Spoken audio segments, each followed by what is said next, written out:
Bangladesh, Spain ও যুক্তরাজ্য থেকে প্রকাশিত সংবাদপত্র বাংলা কাগজের উদ্যোগে অনুষ্ঠিত হয়েছে শ্বশুরবাড়ির ইফতার সুবিধা ও অসুবিধা শীর্ষক এক ভিন্নধর্মী সেমিনার।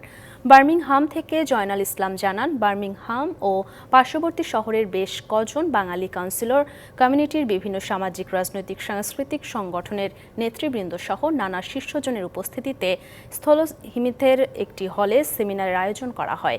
সেমিনারে মূল প্রবন্ধ উপস্থাপন করেন বাংলা কাগজের চেয়ারম্যান আজাদ আবুল কালাম। বক্তব্য রাখেন দ্য ব্রিটিশ মুসলিম স্কুলের প্রিন্সিপাল মৌলানা কাদির আল হাসান। আলোচনা করেন বিশিষ্ট গবেষক মনোয়ার আহমেদ। সেমিনারে অংশ নেন স্যান্ডওয়েল কাউন্সিলের মেয়র সাইদা আমিনা খাতুন এমবিই, বার্মিংহামের বাঙালি 2 কাউন্সিলর জিয়াউল ইসলাম এমবিই, কাউন্সিলর সাদেক মিয়া শামসু, কভেন্ট্রির কাউন্সিলর আব্দুল জব্বার, কাউন্সিলর মায়া আলী সহ অনেকে।